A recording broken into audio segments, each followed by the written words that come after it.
is a Cosmic Octave original podcast.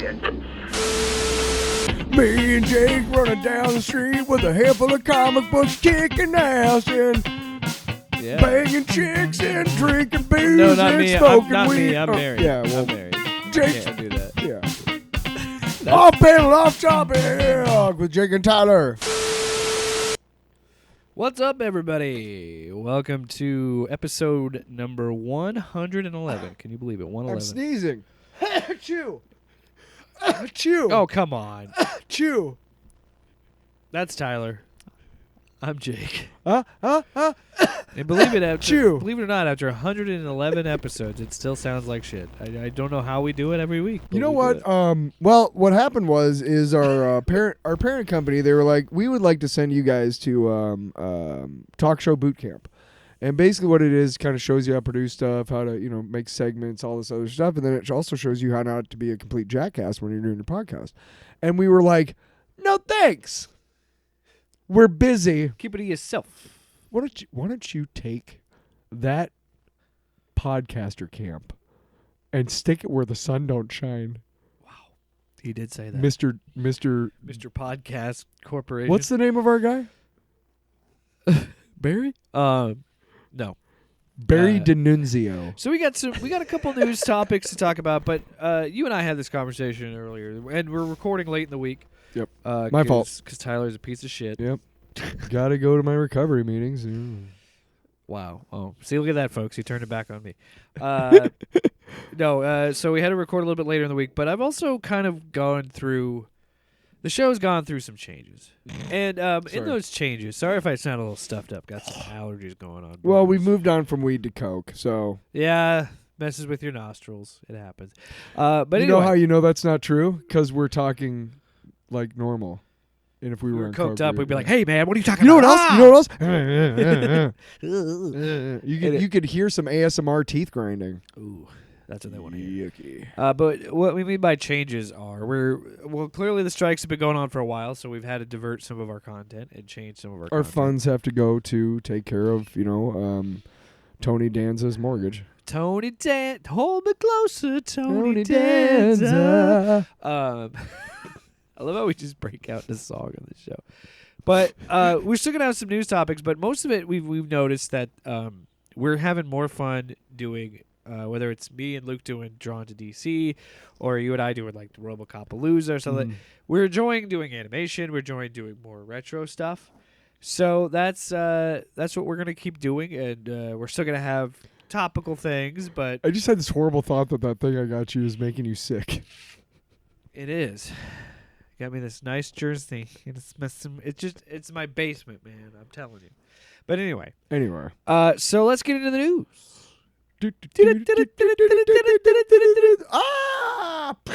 That's our news sounder.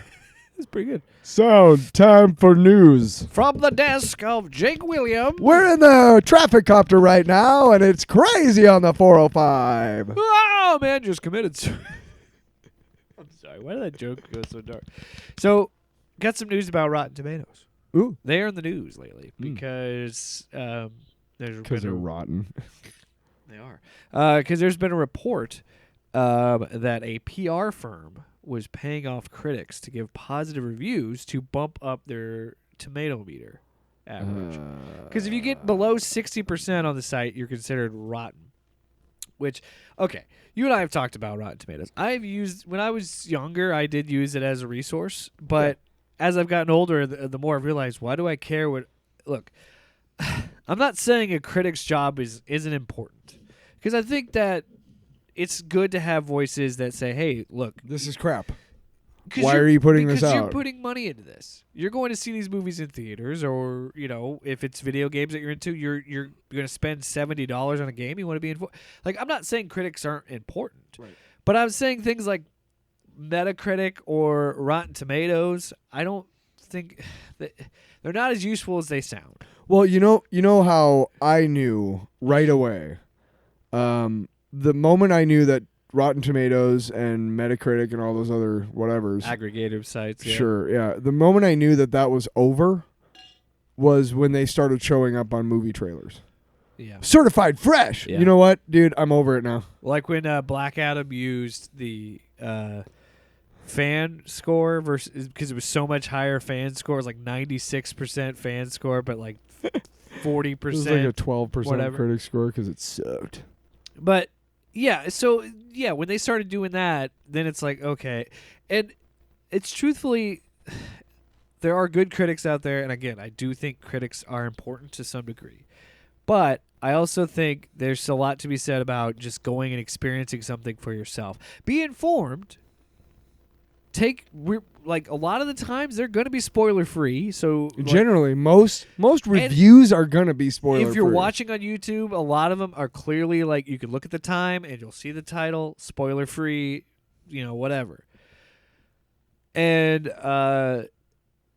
I just think that value of a critic has changed a little bit over time because everything does. Because now we have everybody, ourselves included, every dipshit thinks they can have a podcast, just like us. Everybody thinks. Yeah, we've been doing it for 6 years or so. It's because we've given just like everything on the internet, we've been given the power to have a voice. I can put my music out without much. There's positives cost. and negatives. Yeah. And I make the joke about podcasts, but I am so glad that there is a medium like podcasting where once a week. I just wish people who are already famous stopped it. Seriously. Or the people that have been on a show doing these recap podcasts, like the Office Ladies podcast or the Real Friends, Fake Doctors, Scrubs podcast. Thanks. Celebrities. No, I'm just kidding. Here's one thing. Look, I don't mind those so much because some of those actors are not Steve Carell. No. So they might need some income still. By the way, I don't fucking care. I don't either. Let them have a podcast. Yeah. Look, I don't care if what's his name? The one guy. Shit.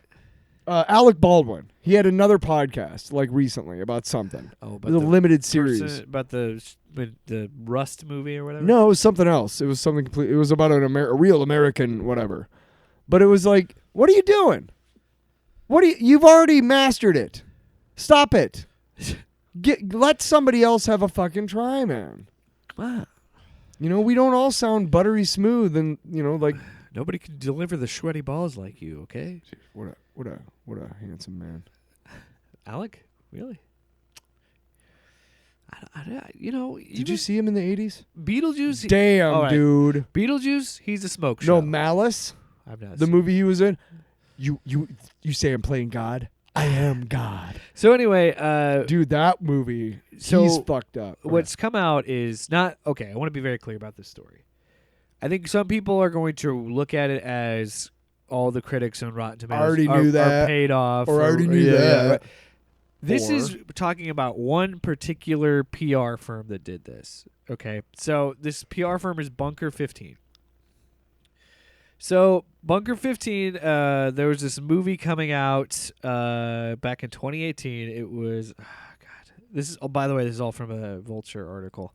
Mm-hmm. I'm gonna look this up because I think it's. I want to get the name of the movie right.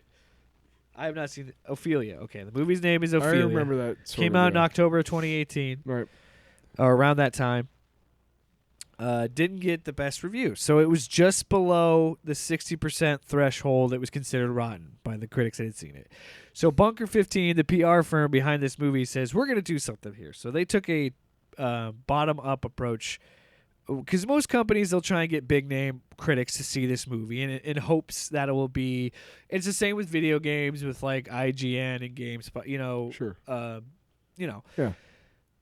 Certain movie critics on YouTube, they want to get their name out there and hope that they'll be successful. But Bunker 15 took the opposite approach. As the Vulture article says, it's a more we'll have a link to this article too. It's a more bottom-up approach, recruiting obscure, often self-published critics who are nevertheless part of the pool tracked by Rotten Tomatoes. Mm-hmm. Another break from standard practice, several critics say Bunker 15 paid them $50. $50, that's it. Or more for each review. These payments are not typically disclosed, and Rotten Tomatoes says it prohibits reviewing based on a financial incentive. Yeah.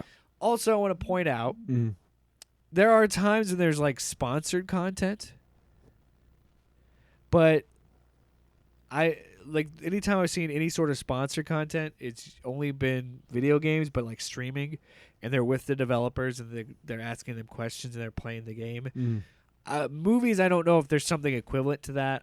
But I don't think that is the real practice with movies, where like you're not gonna have a review for Get Out sponsored by Get Out, or you know what I mean. Yeah. Like, you're not gonna have something like that. And I don't know, of all the movies, I don't know how I pulled that one out. But all right.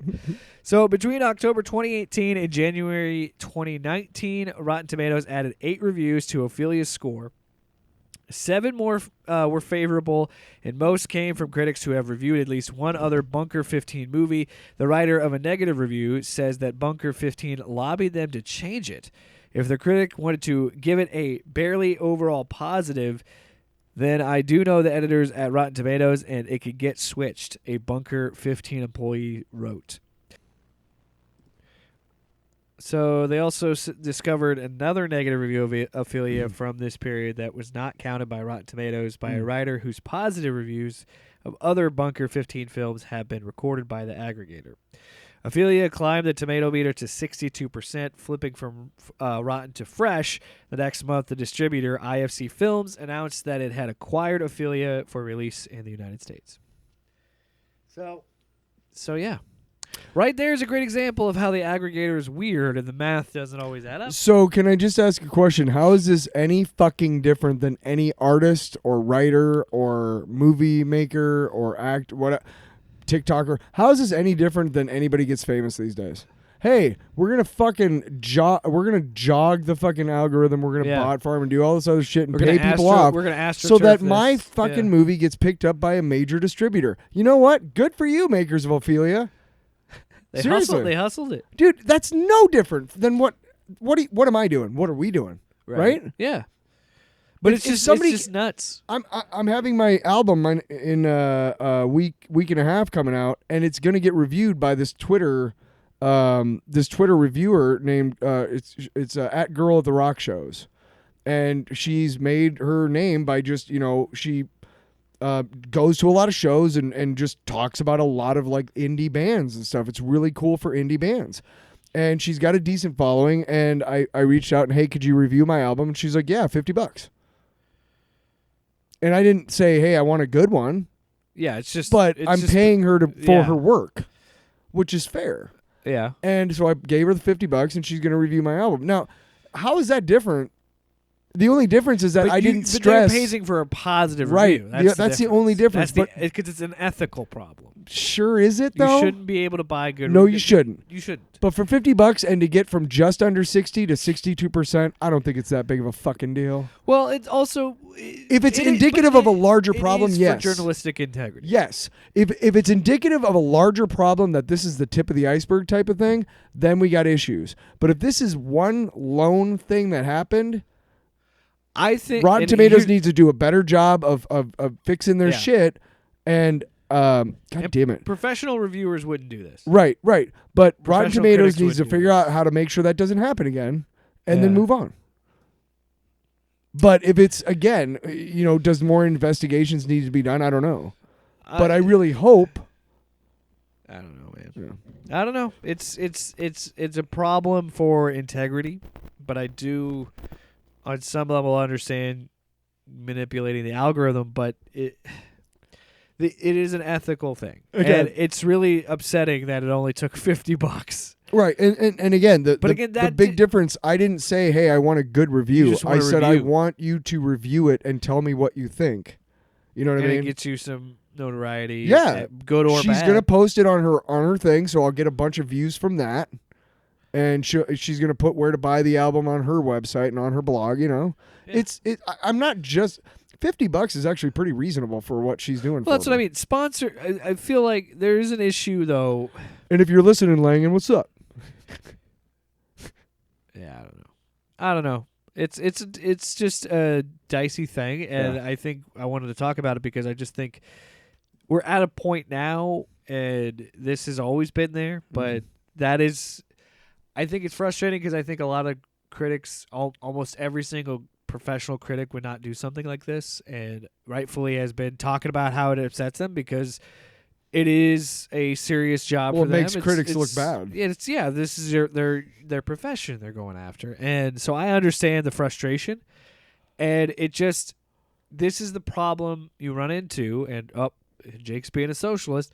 This is the problem that you run into with capitalism, because these critics need to make money. Yeah, these people need to make money. They got to pay their employees, and to think that you don't make money because of a fucking algorithm. You're not going to make your money. Like, great example. I'll bring it back to video games because I always got to bring it back to that. Fallout. I love the Fallout franchise. I've talked about it multiple times on this show. So Fallout New Vegas was developed by the the original creators. They worked for a parent company that got bought by Bethesda. Yep. Bethesda they did Fallout 3. They brought them in. The original creators of the first of the series brought them in to do a side game, Fallout New Vegas. Yeah. They didn't get bonuses, which, by the way, across the board, a lot of people liked. It was buggy. It had issues, but that's because they rushed it and didn't give them time to make the game that they wanted to make. And 13 years later, I was playing it, and I still fell in love with it. Like, the writing's great. It's just the game is ugly, and the engine doesn't run very well. Yeah. That got an 84% on Metacritic. They didn't get bonuses because it was in their contract. They had to get an 85%. This is why I have problems with Metacritic and Rotten Tomatoes. Me too. Because it's ridiculous to not give somebody money for their hard work. And I would also argue, one percentage. You guys should have had lawyers read those contracts before you fucking signed them. Any lawyer worth their salt would have been like, "Don't sign this. I don't know. Get that taken out, or don't sign it." But I don't know the situation. For all I know, I mean, they might not have had a choice.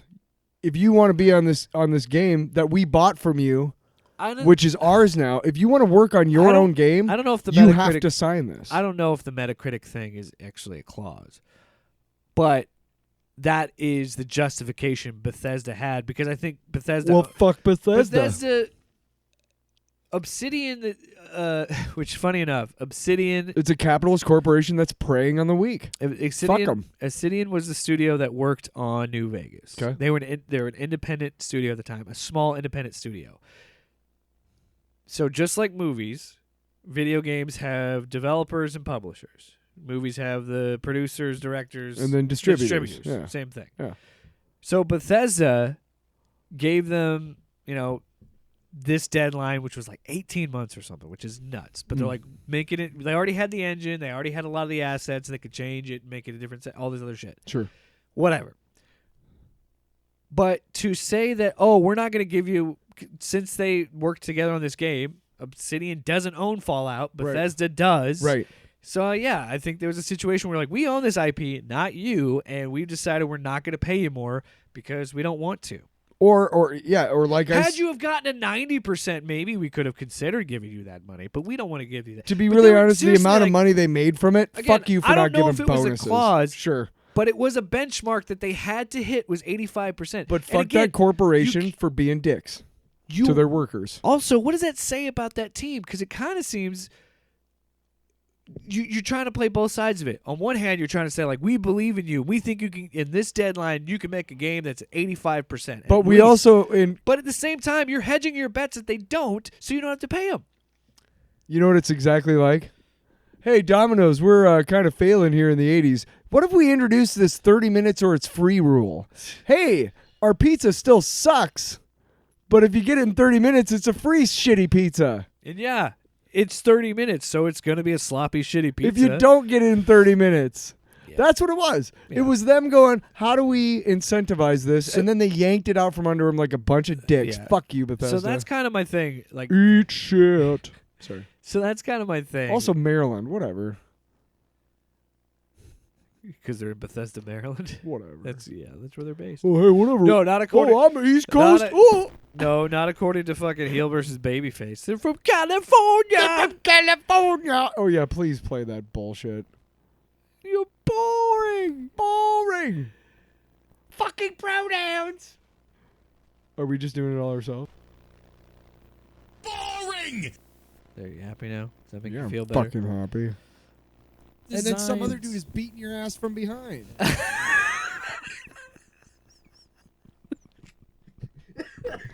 Where's the Reapers? Let's do a fucking Tyler Greatest Hits. Get your ass to Mars. Let's do a Tyler Greatest Hits. Where's the Reapers? No. We're getting our asses to Mars. Fucking pronouns! Oh, sorry, wrong one. Wow, these fucking Reapers, man. Nobody listens to this show but us. You know that, right? Yeah. Because I think we're... Crack cocaine. I have smoked it. Regular listeners of the show know I love All right, me some moving on. crack cocaine. Moving on. You know what he said for the crack? I'll eat your ass. You know how you know if somebody's smoking crack? When they keep buying lighters at your store. Why do you have to have so many lighters? Boring. All right, so let's let's move on. And steel wool. Stop it. Why do you have to have steel wool? Stop. Okay. You're being weird. You're talking about your crack days. All right. But you're curious about the steel wool now, aren't you? You're like, is that a thing? Like, it absolutely is? It absolutely is. Get your ass to Mars. I already played it once, and we didn't get... Don't make me play it again. Let's do it. Okay. Yeah. Fuck you, Bethesda. Anyway. Yeah, you know why? Because... Fucking pronouns! No, I'm just kidding. Who gives a shit about pronouns? Moving on. If our friends do, but yeah. You know Well, what I mean? you know like- what? No, that attitude. Right, if we some- already, if we already somebody- made that video. Right. Yeah, if somebody... so yeah. this one's coming from the rumor mill. Woo. There's rumors floating about. Wait, let's start up the rumor mill.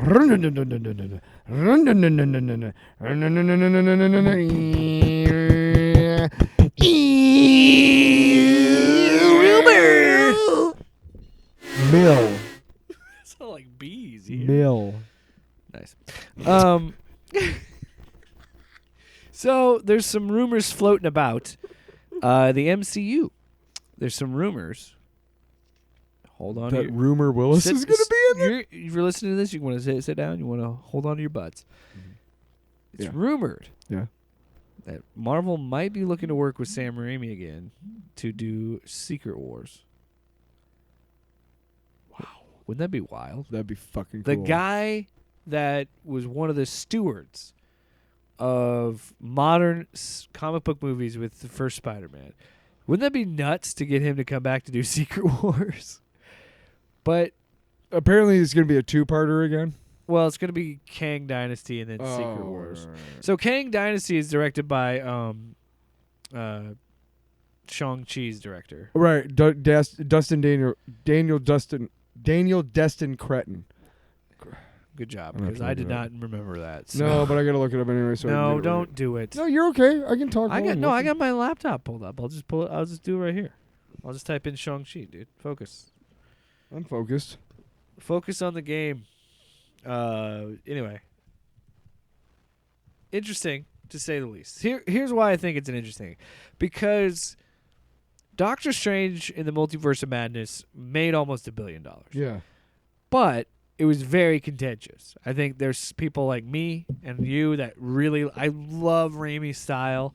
I love how he... I've always loved Raimi movies. He's one Right. of my favorite directors. So obviously I enjoyed that movie.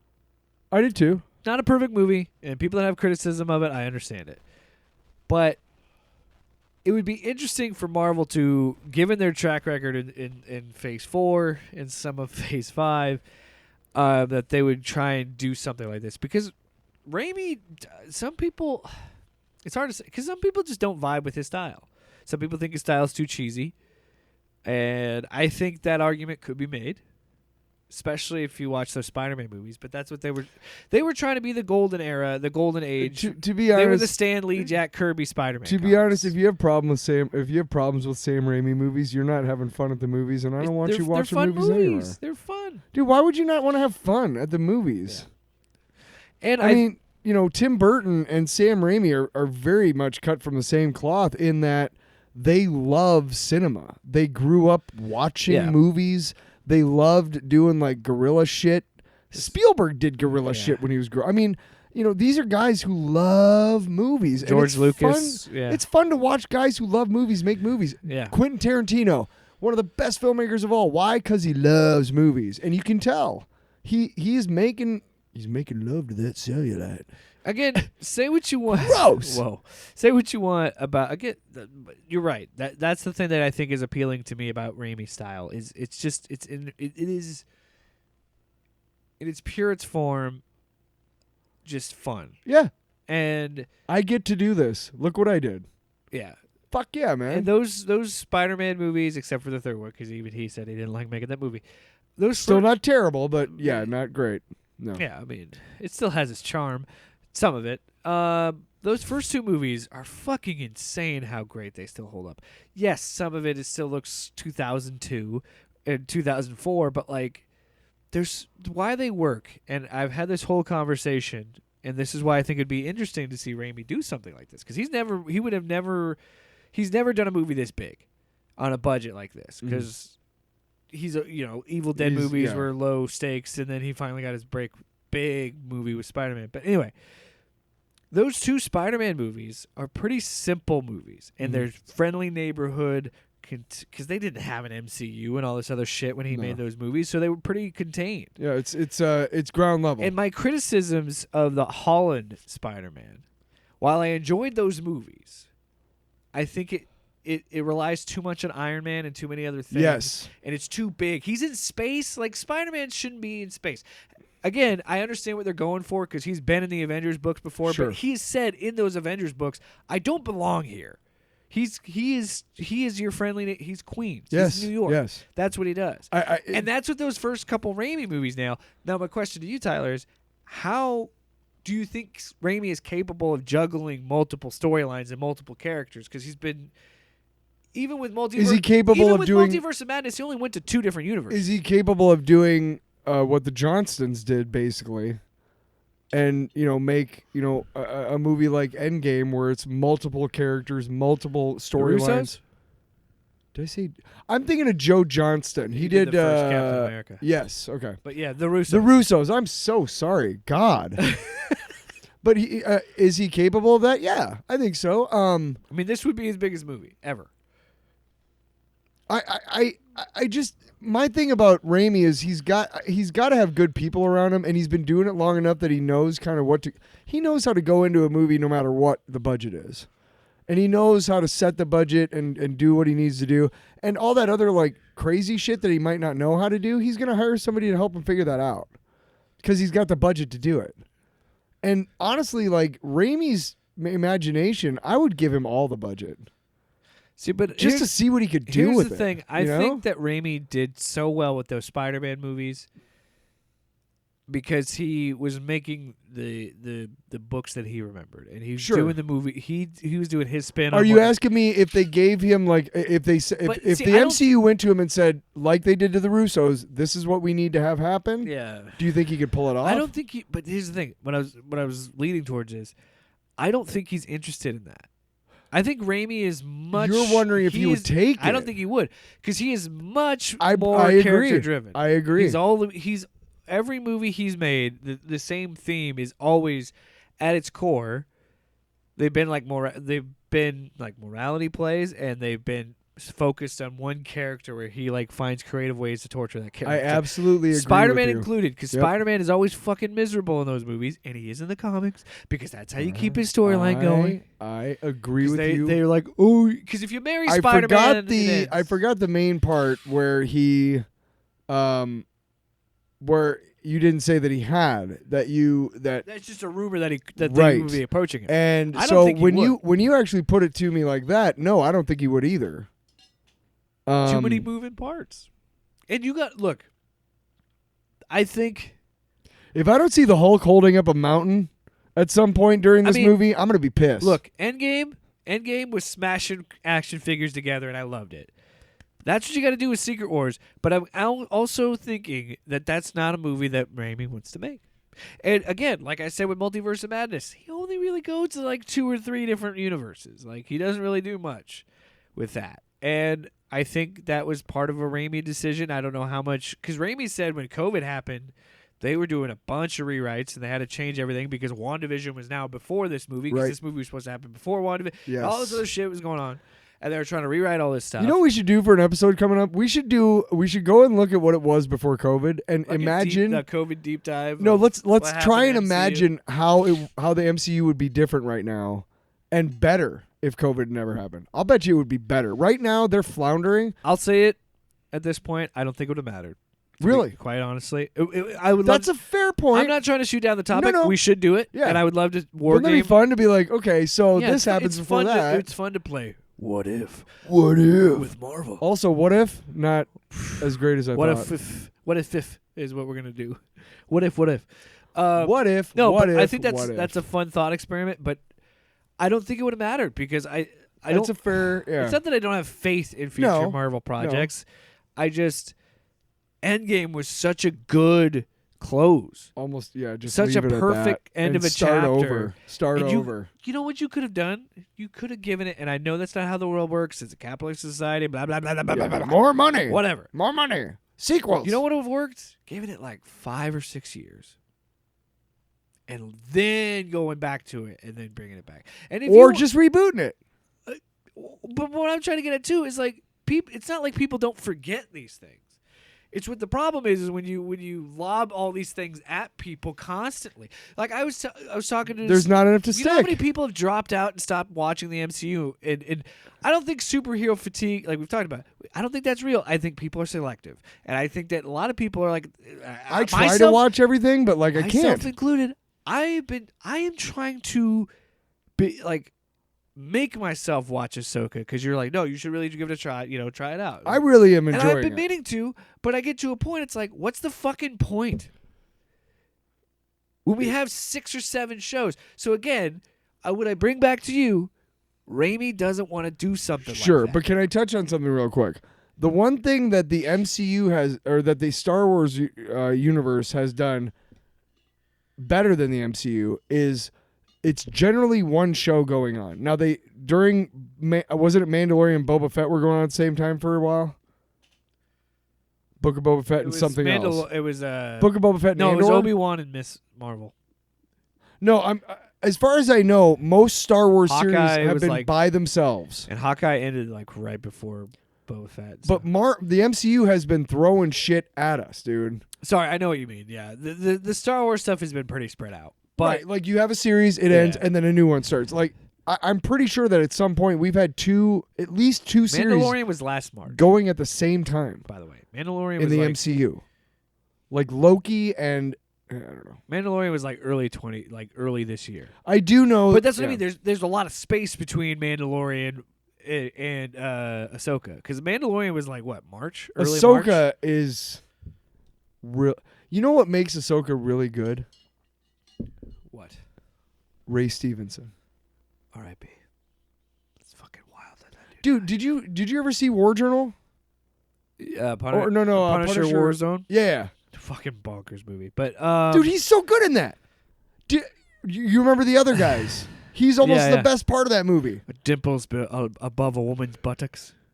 Great features. Dude, we should do an episode on fucking the other guys. Underrated movie. That movie is you know what funny we as should shit. do next week is I'll take care of this. Do a Ray Stevenson retrospective. No. Every idea you have is shit. The look on your face. No, we could do that for sure. The thing I like about him, he's so big and imposing and so like just granite faced. You know what I mean? Like Yeah. his such a distinctive, when he's acting in Ahsoka, like he it's so effortless for him. He just literally just has to like move Yeah. move like an eyelash or something, and it's like, I got you. Have you seen the movie Kill the Irishman? Yes, he's good. I don't like his wig in that, but it's a good movie. He's fun in that movie. He's great in that movie, but that fucking wig. Val man. Kilmer before his cancer stuff. It was like one of his last performances. Kiss Kiss Bang Bang. Fucking love that movie. Way Shane underrated. Black joint. Dude, way underrated. Robert Downey Jr., Val Kilmer, Michelle Monaghan. Who else is in that? Ton of people. Anyway, next topic. 'Cause I'm Wait, like, do the. Get your ass to Moss. Okay, back to. speaking of Raimi, I'm proud of myself. I held some restraint because I didn't use the drop for this one. Godspeed, Spider-Man. But this topic, you know what we're gonna do, What? Tyler? What? With this topic, we're gonna. Finish it! Finish it! All right, let's talk about Street Sharks. Let's do it. Yeah, we. Do we got to take a break and watch it? Yeah, we need to watch it, and we want you to stay there. We want you to. For you, it won't be any time at all. But you should. Stick around. And we're back, everybody. Yeah. Talking about Street Sharks. Oh my God. Episode 8. Shark treatment. Shark treatment. Introducing the character Moby Lick. Oh my God. Which is just fantastic. Oh no. It's it is, you know, here's what you need to do. If you never lived in the 90s, just imagine everything that you think the 90s are, and that was what this commercial or this Did I say commercial? Because it was for fucking it's a toy toys. commercial. I used to have. But this cartoon was that. I used Did to you have one? Street Shark toys, dude. I fucking. I had all the Teenage But- Mutant Ninja Turtles. So when this originally aired, I wasn't old enough to watch the cartoons. I got them from my brother. Nice. So I just inherited it, and I've always had a fondness for it. So this is the first time I've ever actually watched the cartoon. You want to know something? I can honestly tell you, it looks like shit. This is the first time I've ever watched this cartoon. Yeah, it's pretty bad. It's But you know what? I kind of love it for it. so let's. The first thing I want to see is, apparently all of them, their fins are capable of shredding concrete and pavement. They can eat metal. Apparently, because when they for some fucking reason, when they chase a criminal, they go under the street like it's water, and so their fins sticking up, and they're just tearing up the roads. Honestly, whatever town they live in has got to look like the state of Iowa. I mean, just shitty roads everywhere. Plastic construction. You know, I mean, Governor Reynolds sucks. Stop being political. This is Street Sharks. All right.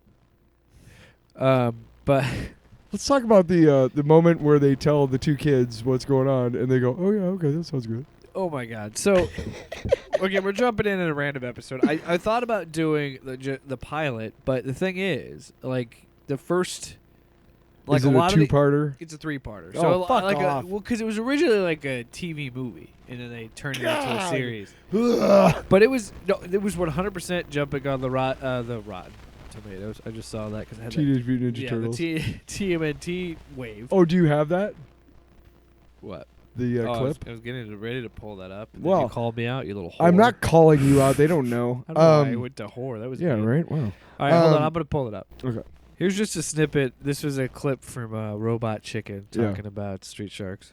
Means that it's gonna be a long wait. You like hamburgers and hot dogs. Unique character alert. Unique character alert. It's hard not to think that when you're watching this and you're thinking of the time that this came out. The best part about that robot chick. So a long time ago, I don't know, I can't remember why, but you and I were hanging out at my old place in West Des Moines, and we ended up watching like we were just watching. we Robot watched like Chicken 4 on hours Hulu. of Robot Chicken or something. It was ridiculous.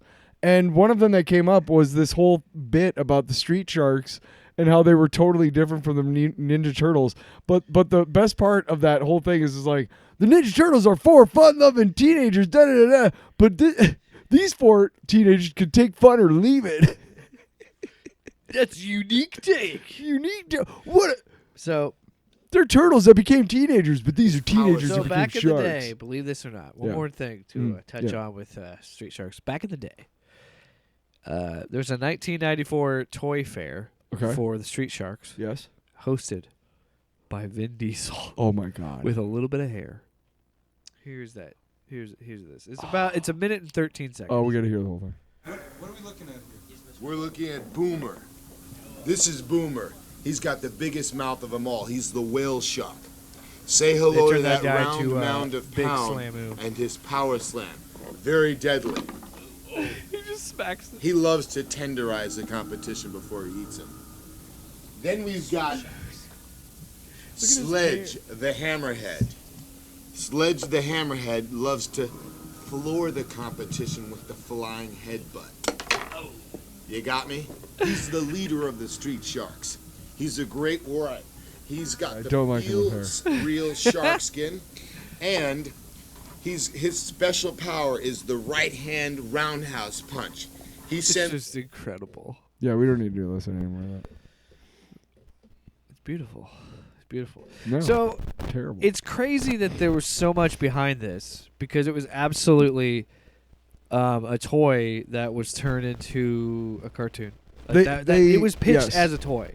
Well, the two best, look, hands down, I don't give a shit who you are. Hands down, the two best 80s cartoons, G.I. Joe and Transformers. Hands fucking down. And I'm talking, we're leaving Saturday morning out of it because they weren't on Saturday morning. I'm talking about, I know. and what were they? They were half-hour commercials for toys. Yeah. Right. This show is 100% that. It's just another of another They thing. introduced a new character named Moby Lick so Yeah. they could introduce that toy. Yes. You know what I mean? Yes. Do we That's- want to talk about the thing about the 90s Office? One of the The guys who made this? yeah. Was that what was going on? So I was listening in preparation for this. I was listening to some history on Street Sharks because there's this podcast called What a Cartoon, yeah. and they were going to the backstory of it. And they said that there was an interview where he explained like one of the co-creators used to gift the Moby Lick toy to the females in the office as like a joke. Ha ha! Not cool. Kind Not of at creepy. all. Actually creepy. Yeah, man. Yeah. Like it's different if you know the person and you're like they're a friend of yours or something, and it's like it's like a joke, but not at the office, man. That's it's just not cool. Not cool, man. I made the point that I work with one or two of my like female coworkers. Like you've broached subjects to a point where you know you can talk about certain things with those people that you can't with everybody else. You know what I mean? They're your work buddies, right? Yeah. And I made the point earlier when we were talking about it, like there's a couple of them maybe that I could tell them about that story, but I don't think I work with anybody who that would fly if I gave. No, you know what I yeah, mean? yeah. Like not at all. No, yeah. But I could tell them that story, Especially and they'd be in like, an "That's office. fucked up," you know. Especially in an office, it's like, come on. The '90s were a different time. Yeah, they Different sucked. time. They sucked. Whoa. Case in point, this show. Our show? No, the Oh Street yeah, Sharks. Street Sharks. Fucking. We will say that there were some funny moments, unintentionally. But the saxophone was on point, man. The theme Shit. song, man. Whew. I mean, I was having visions of L.A. Law. Hold on. I'm gonna pull it up. 'cause You it's should pull up the L.A. Law theme song. No, fuck LA Law. Fuck you. Fuck you. Fuck you. Fuck Fuck you. you. Fuck you.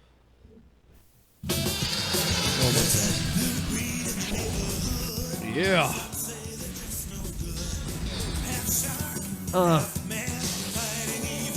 The saxophone, dude. Street Sharks. They fight. They fight. That's what they say.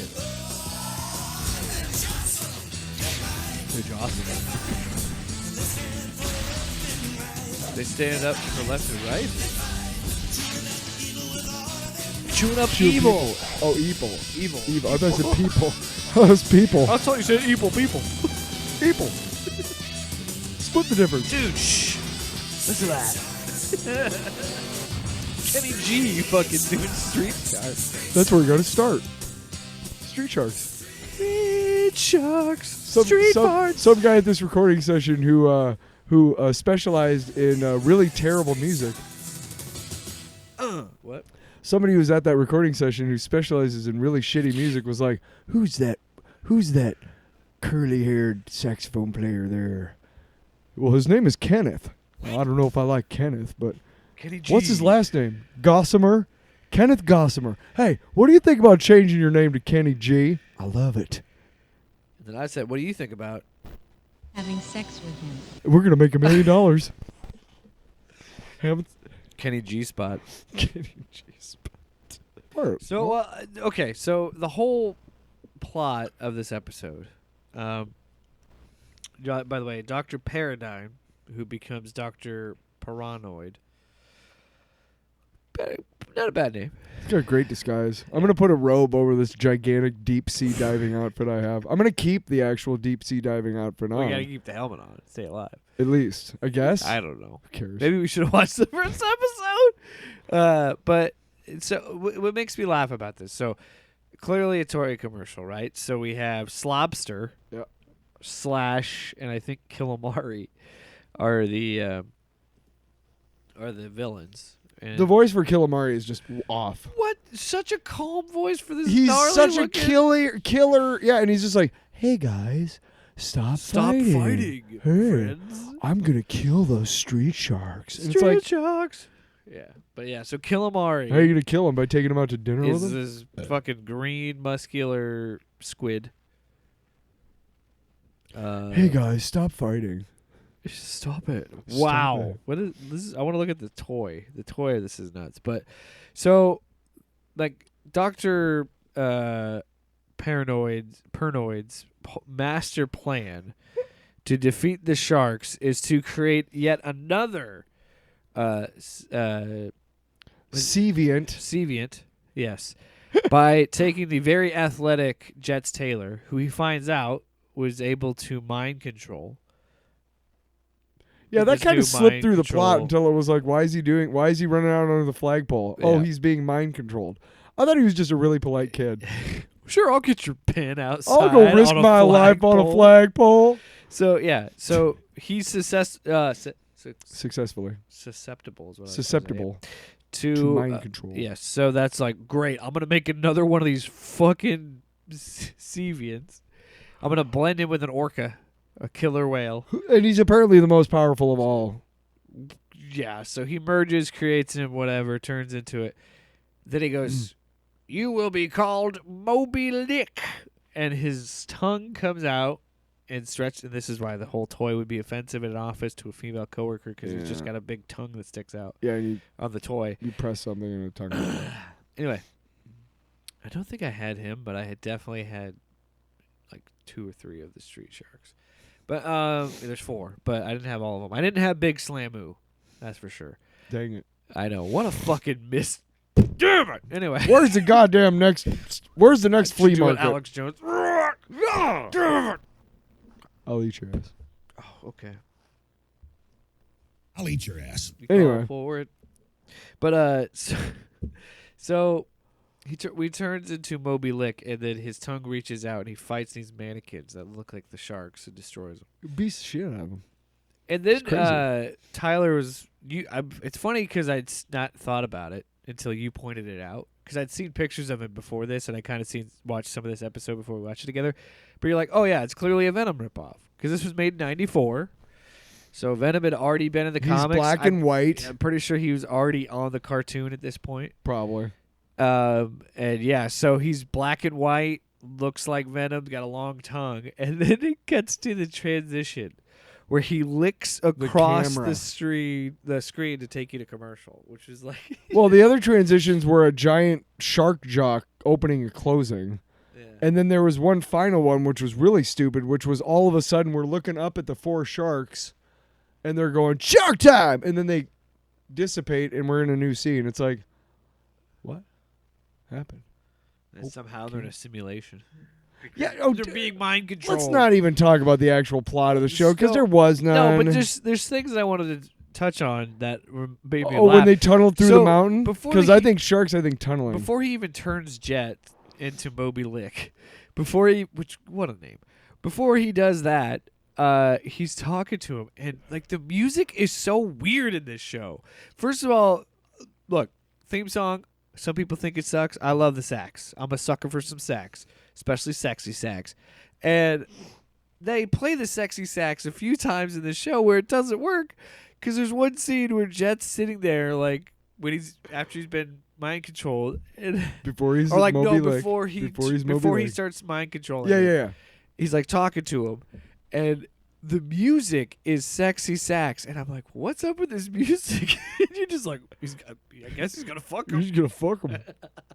because that's what it sounded like. It sounded like they were about to have a romantic kiss. By the way, we didn't know that there was any mind control involved No. when we said that joke. And then he was like, because literally I don't even remember how But the he music got him sounds to right. no. The joke is the music sounds erotic. Is like it just No, such a but weird it was choice. such a point of the plot. And if you think if that's a big part of the plot, why we're not being more introduced to it? Because I literally was like, why is he on the flagpole looking for something for the doctor? And then he's like, perfect, I controlled his mind. And I'm like, what?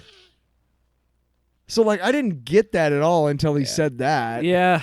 And then he's hanging off the flagpole by that point. Yeah. I'm like, so you're going to test out to see if this this person that you can only find one of because he's his DNA or You wanna whatever. Gene slam him. Yeah. That's what it's called, gene slam. Okay, but you're going to risk his life on a flagpole to Yeah. see if it works. It's just You could just be like, hey, go pick up that book for me or something. so it's so indicative of the time, right? It's such a stupid. 90s So cartoon. stupid. And The one dude's on rollerblades all it's the time. clearly, and that's the thing too. And look, I enjoyed it because the animation sucks. The animation's not good, and it's not a like really good cartoon. It's not, but it was enjoyable for me for 20 minutes because it's 90s bad, but because I could find something I enjoy out of it, and it's just how ridiculous it is. But it's not a good cartoon. No. The for whatever reason, their direction was, hey, everybody do the same like radical voice. Oh, for all the every street sharks shark. are the same. Where- we got to do next is where- pizza. Where TMNT, They made had them have distinct personalities and voices. and voices. These guys do not. Yeah. I couldn't tell who. I mean, the only real discernible one. I mean, okay, there's one orange one kind I'll of pull up their names. one kind of teal one blue one, and then the hammerhead. The hammerhead's easy to tell apart. Jab- He wasn't even in the. Jab was the one who dove down and tore up the fucking road. What an idiot! But Riptide is the great white shark. He's the leader. Like, he's the most popular one. So is he the first one, the blue one, the dark yeah, he's blue? the great white shark. Okay, and then who's the dude on his left? Or sorry, he's Ripster. That's by the way, they're all brothers. So that's John Bolton, by the way, not the guy with the mustache. That's a Warhawk. John Bolton, Oh yeah, that's Secretary of Defense. John I don't need to know the But name. no, hold on. Ripster is the great white. Jab is the hammerhead. Yeah. Strex is the tiger shark. Okay, the orange one then. I would No, guess. the tiger shark, the one with the stripes. Why don't they make the blue tiger one. shark the red, blue- the orange one? Big Slamoo is the orange one. That's stupid. You are stupid toy designers. Are you stupid? You're gonna make it real easy for Hey. kids. No, it's a tiger shark. Make him orange.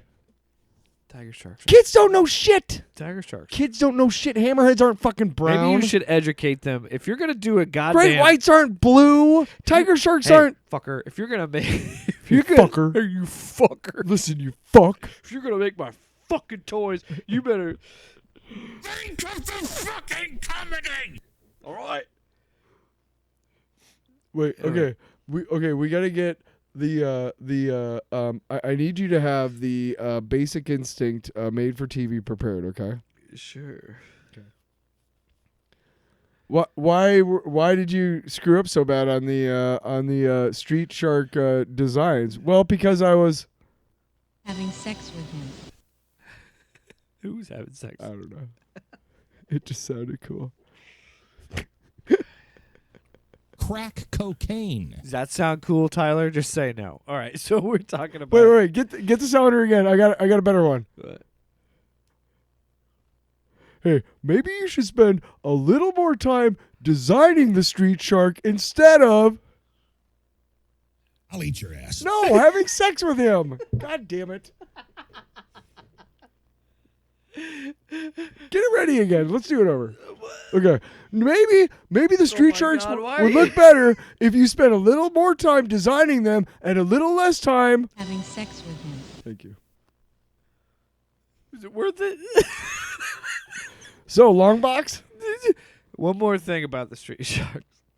You just won't let it go. I don't want to lose a thing. Don't wanna close my eyes. Don't wanna fall asleep 'cause I miss you, sharks. And I don't wanna miss a thing. I don't wanna miss one cartoon. I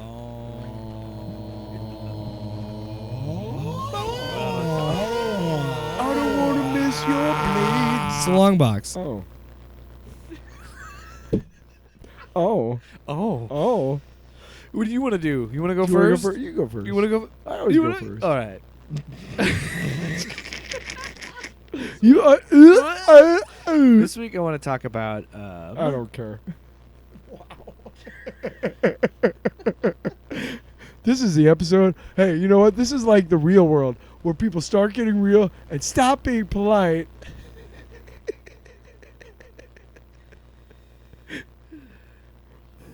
Nice. So this week I want to talk about DMZ.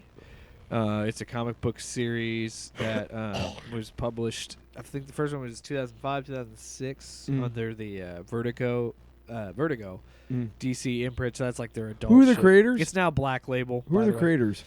Brian Wood and Riccardo Bercilli. I've heard Brian of Wood it. is the Or writer. is there a show called DMZ? There is an HBO show. I have not Okay. seen it. Is it based on the comic? Yes, it's based on. Well, this. then I do know about it then. Yeah, Because I heard about the DMZ show, which is based on the comic. which I don't. It doesn't.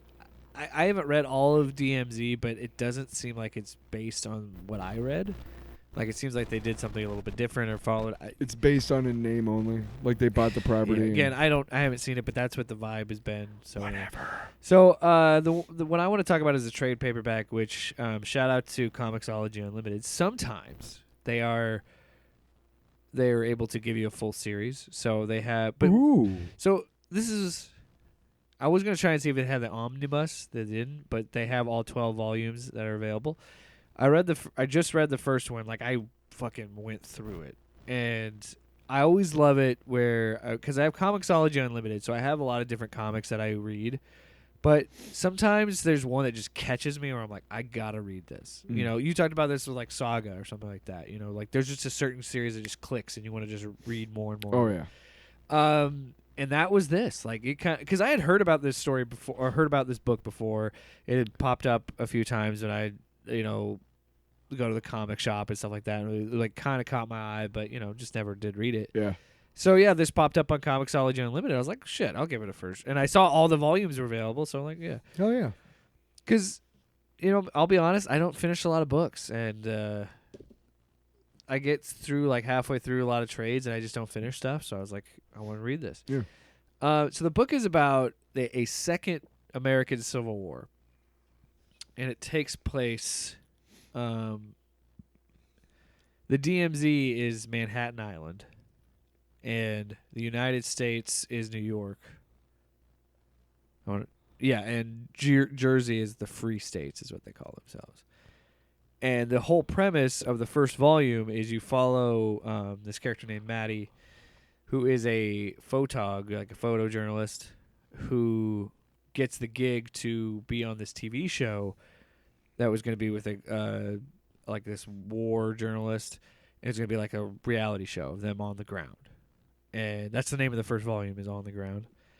And it follows the camera operator, which is great because I want to say, and I don't know, I didn't look into his backstory, but I feel like Brian Wood has like done something like this or knows somebody that has done this. Yeah. Because it's so believable that this guy fucking got dropped into a really shitty situation completely unprepared, because I've worked in media, you've worked in media, working in media. Shit go, you don't think about, there's some times where we just got to fucking pull something together in a short amount of time and have no training or have no idea what's going on. And that's how this book starts. Okay. if you here's the thing about working in media and radio specifically, because Jake and I have had our lion's share of work in that particular media. But it's almost like if you're doing radio and nothing goes wrong, you're almost like, what happened? What happened? Yeah. Did we do something wrong? Yeah, I mean, I did one of the afternoon shows last week, and for a change, not one thing like went wrong. I hit everything when it was supposed to hit. all that stuff. But there's just little stupid stuff like, oh, I forgot to pot that up before I hit it. Yeah. You know, all that shit. Yeah, that happens. Yeah, I mean it's basic shit. Or the transmitter blows. But this situation, this guy didn't know what was happening, Okay.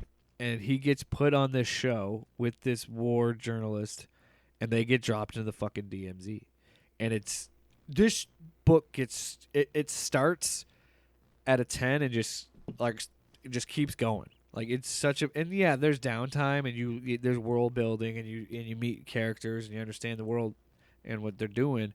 But there's also like it's still so intense, and it's such a like intense. And this is why I feel like he's been in these situations, or he knows someone that's been in the DMZ situation like this, because it's so gritty and raw and real and grounded and so good. And it's such an interesting world, and it's kind of and again it's another situation where like I don't really read a lot of stuff outside of superhero books. This is like one of those books that is just like a non-superhero book that's really hooked me. Well, so what does your shirt mean? Oh, this is when they were in 2021. But don't why Was you it do Tampa this? Bay? Yeah, stop Okay. derailing the show. But anyway, it starts at a 10 and keeps that most of the book, and I haven't started volume 2 yet, but like the war, all this stuff happens as the helicopter gets into the DMZ. It gets fucking shot out of the sky. So pretty much everybody but this photojournalist dies. And he gets rescued by this woman named Z, and she's like a nurse that works in the DMZ. And like this book doesn't shy away from the gnarly, nasty things of war. Like you find out in another issue that there were people that also survived the attack on him in the helicopter, and they were kids, and they were dismembered, and it was fucking gnarly. And it's like, shit, that is the things that they don't talk about when fucking these towns get bombed in war. And it's like, it's gross. But it's also it's written in such a way that it's interesting and charming as well. And like, it goes from some really grimness and like really like there's a few times where I like legitimately on a cliffhanger was like, oh shit, and I immediately had to start the next issue. I'm sorry I'm talking so much about this, but I just really like this book. It's fine. But I will wrap it up saying that like there's he's with these guys that are called the Ghosts. Okay. And like this book also changes art styles sometimes. It reminded me of like Spider-Verse, how it would change art style at certain parts of the That's story. on Disney now, isn't it? I don't know. It was talking about these guys that have this reputation of being like militia types, and like crazy people that would kill people in the Central Park and stuff like that. Yeah. And he like talks to Maddie, and he stops he's hope you don't mind me recording, and then he's like, I do mind. Turns off the recording. And he's like, I want what you're doing, like people are seeing what you're writing about his experiences throughout the book, and like they're like, we want you to get a story out, like a PSA or like a commercial. He's like, I don't want to call it a commercial because we're not selling anything, but he shows him this like this thing that they've done where they said they're underground, but he's like, how can you be underground? He's like, no, we built on top of what was here, and they like it was like I think it was a zoo or something. There's something in Central Park, essentially, and they like had their own agriculture. They kept animals, like they had livestock, they had animals alive that was like kind of in this protected little area, and they were like growing bamboo and like selling bamboo, like trading with people. Like they were actually doing good. It was perceived that they were like these, like the impression you get is like these militia, like redneck types, but actually they're good people. But then when you go along with them, they see some raiders and they have to fight them, and they kill them. And Maddie's like, you said you're not bad people. You're killing people. And the book is like showing you like there's no good or bad in a fucking DMZ situation. People are desperate. You know what? That line's blurred. What really is what makes me love The Wire so much. You would love DMZ. You would love this book. I'm sure I would. I kind of want to get. But the cops are, I mean, it's the same thing. The cops sometimes act worse than the criminals, and vice versa. I like this. Criminals act better than the cops. Yeah, I like this so much that I want to get a copy of it. Oh, and it's really sad too because every time it is funny because it seems like anytime you start to get attached to a character that Maddie likes, they die. because it's in a war zone. Isn't that where life is? Yeah, that's what I mean. It's like that's a DMZ. Life in wartime. Well, one of these guys gets killed or he's dying, and he goes, "I wanted to give you this," because he was talking to him this whole time. And it's, "What's this?" And he goes, "It's the key to my mom's house in the city." It's because he goes, "Where are you sleeping tonight?" And he doesn't respond because they get shot at. And he asked him where he was sleeping because he wanted to give him a key to his mom's place just for shelter. He goes, "What you're doing is important, and you need to stay alive." And and he goes, "And by the way, we lied," because they said, "We're not the ghosts." And he goes, "We lied. We are the ghosts." And they're like, "This is what we're." And it's like a really sad, emotional thing. And it's like, it's such a good book. I can't wait to read more of it. Yeah. What's on your long box today? I watch a lot of Roku channel because I don't really have subscriptions. I did bite on Thursday night and bought my Peacock subscription so I could watch the game. Football game. Yeah. Watch the Chiefs lose to the Lions. That was a great game. You know what that is? You know what that is? No, it was a good game. And then I did get Disney and then Paramount again because I wanted Paramount for CBS. I can't remember what for exactly, but I wanted to be able to watch CBS. NFL games. Probably. I think it was for a Minnesota Vikings preseason game. Anyway, so Roku is what I watch a lot because it's got a lot of the shows that I like that I watch over and over and over again. And it's also every once in a while, they actually get some really good movies. And one of them they have is a favorite of mine. One of Steven Soderbergh's first movies is Out of Sight. Steven Soderbergh is the guy who made all the Ocean's movies. Yeah. Before that, he was actually well known as an indie filmmaker. Has a lot of work with Clooney and those folks and whatnot. It's kind of Brad Pitt and all those guys. But most of his movies, one of my favorite movies is called The Limey, and it stars Terrence Stamp, General Zod.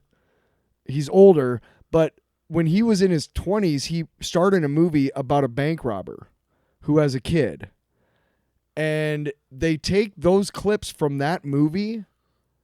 Back in the 90s, this was something you didn't really do a lot, and it was kind of unheard of at the time. But his character in the movie in the 90s, he just get out of prison, and he's coming to America because his daughter was killed by this guy, and he's going to get his revenge. And she used to always say, "I'm going to call the cops," every time he went to rob a bank. His daughter did. So it's kind of, whatever, it is a big deal.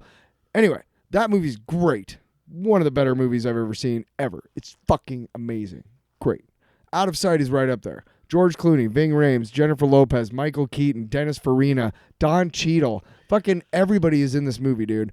And it's based off an Elmore Leonard novel. If you've ever read any Elmore Leonard, Jackie Brown by Quentin Tarantino is based off of one of his. Get Shorty, that movie with that's based off of Elmore Leonard movies are Leonard. Did I say movies? And Elmore Leonard movies and books are really, really good. And there's hit or miss with the movie adaptations, but this one is fantastic. Everybody in it is great. If you ever question yourself, like, hey, why was J-Lo ever in movies? Go watch this. Not only is she amazing, but she's really great. Like she steals the show actually, from guys like Clooney and Keaton and Farina and all those guys. But it's about George Clooney's a bank robber. And it's told, it jumps around a lot, like the best movies do, like Pulp Fiction and all those. It jumps around, but he's a bank robber, and J-Lo is this FBI agent named Karen Sisco. And Cisco was a show on TNT starring Carla Gugino for a couple seasons, and that was based off that character. But they run into each other during a prison break, and they kind of fall in love. And obviously, it's really stupid because she's in law enforcement. He's a escaped bank robber. So it's just how they get together and everything is fucking great. And Don Cheadle is awesome. Everybody in this movie is great. If you are looking for a movie with stars that you like that you've never seen, which is kind of hard to do sometimes if you love a star, right? You might want to love one of these stars. You're like, hey, I've never seen this movie. Check it out because everybody in it is good. So if you're a fan of somebody in this movie, and there's a lot of people in this movie, And the plot is great. The acting is cinematography. I mean, just everything. The fucking music is fantastic.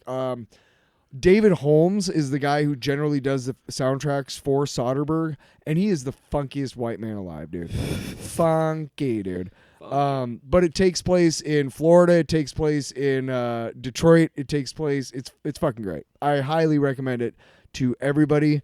I started watching it, and I realized I'm like, man, I fucking forgot how much I love this movie.